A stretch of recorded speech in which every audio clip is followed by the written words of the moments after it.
نعمان بن بشیر حاکم کوفہ۔ دوسری طرف مقامی حکومت کا رویہ بھی نرم معلوم ہوتا ہے۔ کوفہ کا گورنر نعمان بن بشیر ہے، جو معاویہ کے وقت میں گورنر کوفہ تھا۔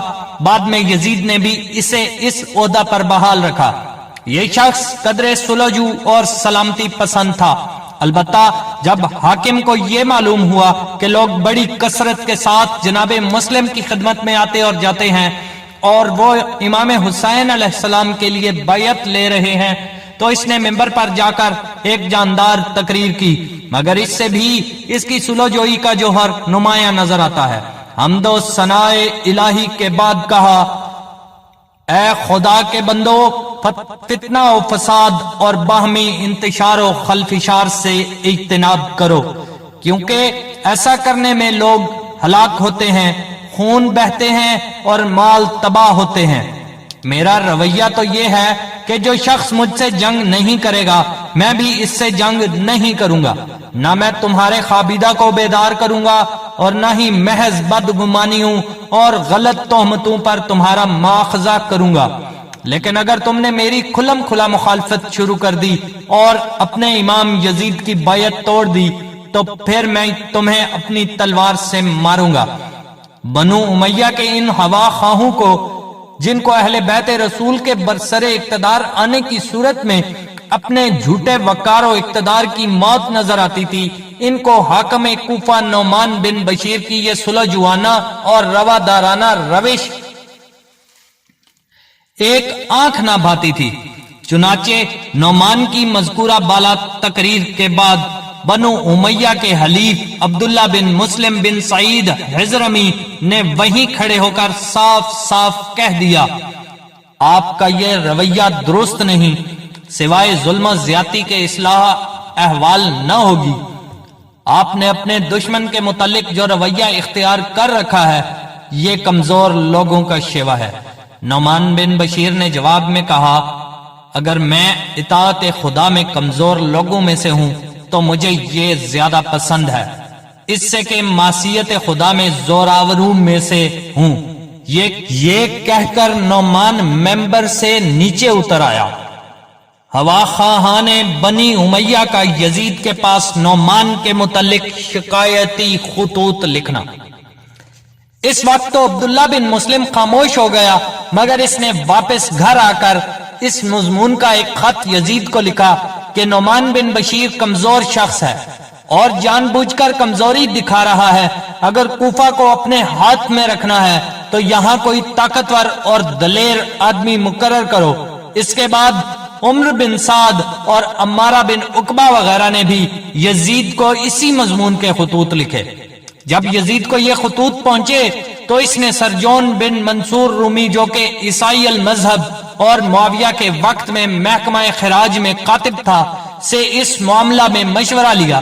سرجون نے عبید اللہ بن زیاد کا نام پیش کیا کہ اسے کوفے کا حاکم بنا دو۔ چونکہ یزید بعض وجوہات کی بنا پر اب تک ابن زیاد سے ناراض تھا، جب سرجون نے دیکھا کہ یزید اس بات پر آمادہ نہیں ہو رہا تو اس نے فوراً کہا، اگر اس وقت معاویہ زندہ ہو کر آ جائیں اور آپ کو یہی مشورہ دیں تو کیا آپ ان کے مشورہ پر عمل کریں گے؟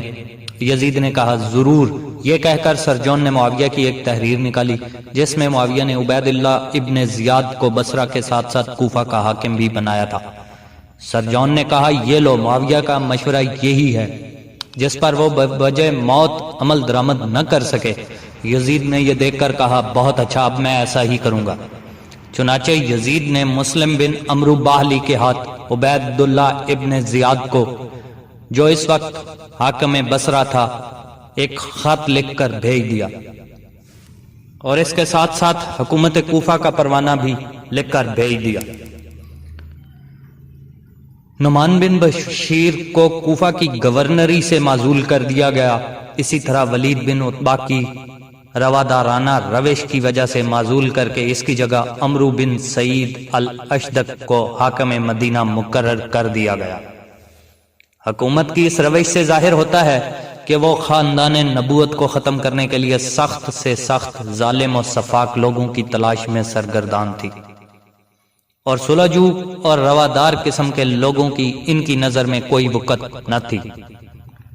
بہرحال جب ابن زیاد کو یہ حکم نامہ پہنچا تو اس نے اپنے بھائی عثمان بن زیاد کو بصرہ میں اپنا قائم مقام مقرر کر کے فوری کوفہ جانے کی تیاری شروع کر دی۔ جس صبح ابن زیاد بصرہ سے روانہ ہونے والا تھا، اسی رات امام علیہ السلام کا قاصد سلیمان پکڑ کر اس کے پاس لایا گیا، جسے اس نے قتل کروا دیا، اور پھر جامع مسجد میں ایک تہدیدی خطبہ دیا جس میں حکومت وقت کی مخالفت کرنے والوں کو خوب ڈرایا اور دھمکایا گیا۔ بعد ازاں مسلم بن عمرو باہلی، شریک بن اور حارثی اور دیگر اپنے اہل خانوادہ اور حشم و خدم کے ساتھ، جن کی تعداد مورخ طبری نے 500 لکھی ہے، بڑی سرعت کے ساتھ منازل سفر طے کرتا ہوا اپنے ہاتھ سفر کو مخفی رکھتا ہوا رواں دواں کوفہ پہنچا۔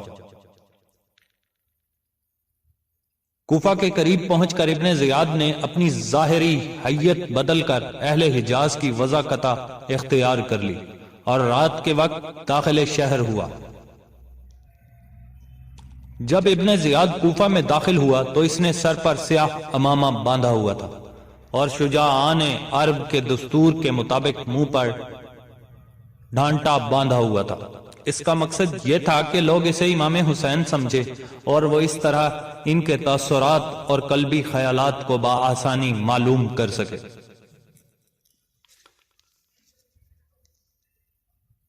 ادھر چونکہ اہل کوفہ کو حضرت امام حسین کی روانگی کی اطلاع مل چکی تھی، وہ ان دنوں ہمتاً انتظار بنے ہوئے تھے۔ جب انہوں نے دیکھا کہ ایک سردار عربی گھوڑے پر سوار اشراف حجاز کے لباس میں ملبوس شاندار قافلہ کے ہمراہ آ رہا ہے تو انہوں نے بظاہر یہی خیال کیا کہ یہ امام حسین علیہ السلام ہی ہے۔ جو ہی لوگوں کو اس حال میں اس قافلہ کی آمد کی اطلاع ملی تو لوگ جوک تر جوک امام حسین کے اشتیاق میں جمع ہونا شروع ہو گئے۔ چنانچہ جس گروہ کے پاس سے ابن زیاد کا گزر ہوتا وہ اس کی تعظیم و تکریم کے ساتھ سلام پیش کرتا اور خوش آمدید کہتے ہوئے استقبال کرتا۔ اس طرح وہ چہروں کو تاکتا، آوازوں کو پہچانتا اور اندر ہی اندر فرط غصہ سے کباب ہوتا ہوا چپ چاپ گزر گیا، حتیٰ کہ جب اشتیاق زیارت حسین میں لوگوں کا اس قدر ہجوم ہو گیا کہ ابن زیاد اور اس کے ہمراہیوں کو راستہ چلنا دشوار ہو گیا تو مسلم بن عمرو باہلی نے بآواز بلند کہا، پیچھے ہٹ جاؤ، یہ امیر عبید اللہ بن زیاد ہیں۔ اس کی آواز کا بلند ہونا تھا کہ بڑھتے ہوئے قدم رک گئے اور لوگوں نے واپس ہونا شروع کیا، حتیٰ کہ ابن زیاد کے دارالامارہ پہنچتے پہنچتے چند آدمی اور کچھ اوپر 10 آدمی رہ گئے تھے۔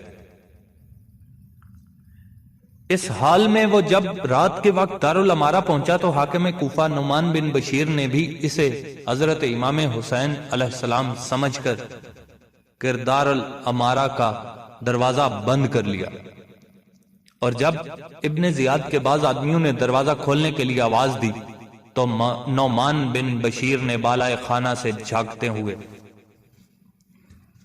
اور ابن زیاد کو امام حسین سمجھتے ہوئے کہا، میں آپ کو خدا کا واسطہ دیتا ہوں کہ آپ یہاں سے چلے جائیں، بخدا میں اپنی امانت ہرگز آپ کے سپرد نہیں کروں گا اور میں آپ سے جنگ کرنے کی خواہش میں بھی نہیں ہوں۔ بہر کیف اسے جب معلوم ہوا کہ آنے والا ابن زیاد ہے تو اس نے دروازہ کھول دیا اور ابن زیاد اپنے ساتھیوں سمیت اندر داخل ہوا اور پھر دروازہ بند کر دیا گیا۔ اب سب لوگوں کو یقین ہو گیا کہ آنے والا عبید اللہ ابن زیاد ہے، اور وہ لوگ جو پورے 20 سال عبید اللہ اور اس کے والد زیاد کے ظلم و جور کی چکی میں پس چکے تھے، ان کے اندر خوف و ہراس کی لہر دوڑ گئی اور عامت الناس میں پریشانی اور سراسیمگی کے آثار نمودار ہو گئے۔ صبح ہوتے ہی لوگوں کو جامع کوفہ میں جمع ہونے کا حکم دیا گیا۔ جب لوگوں کا ہجوم جمع ہوا تو ابن زیاد نے ایک تہدید آمیز تقریر کی اور حکومت وقت کی اطاعت کرنے والوں کو انعام و اکرام اور لالچ دلانے کے ساتھ ساتھ مخالفت کرنے والوں کو سخت تہدید و وعید کی۔ پھر ممبر سے نیچے اتر آیا۔ نعمان بن بشیر نے دارالامارہ کو خالی کر کے اپنے وطن دمشق روانگی کی تیاری کر دی، اور ابن زیاد نے دارالامارہ میں قیام کیا اور تمام شہر کے عرفاء کو بلا کر تاکیدی حکم دیا کہ وہ اپنے اپنے محلہ کے تمام ایسے مشکوک لوگوں کی جن سے حکومت وقت کو خطرہ ہے فہرست تیار کر کے پیش کریں، اور پھر ایسے لوگوں کو بھی حاضر کریں ان کے ساتھ جو سلوک مناسب ہوگا کیا جائے گا، اور جو لوگ کسی وجہ سے جلدی ایسی فہرست تیار نہ کر سکے وہ ضمانت دے کر اس کے محلہ میں ایسا کوئی شخص موجود نہیں ہے جس سے مخالفت اور بغاوت کرنے کا اندیشہ ہو۔ یاد رکھو، جو شخص ایسا نہیں کرے گا پھر اس کے محلہ میں حکومت وقت کا کوئی مخالف پایا گیا تو اسے عہدہ رافت چھین لیا جائے گا اور اسے حکومت کی عطا و بخشش سے محروم کر دیا جائے گا۔ مزید برآں اسے اس کے گھر کے دروازہ پر سولی پر لٹکا دیا جائے گا۔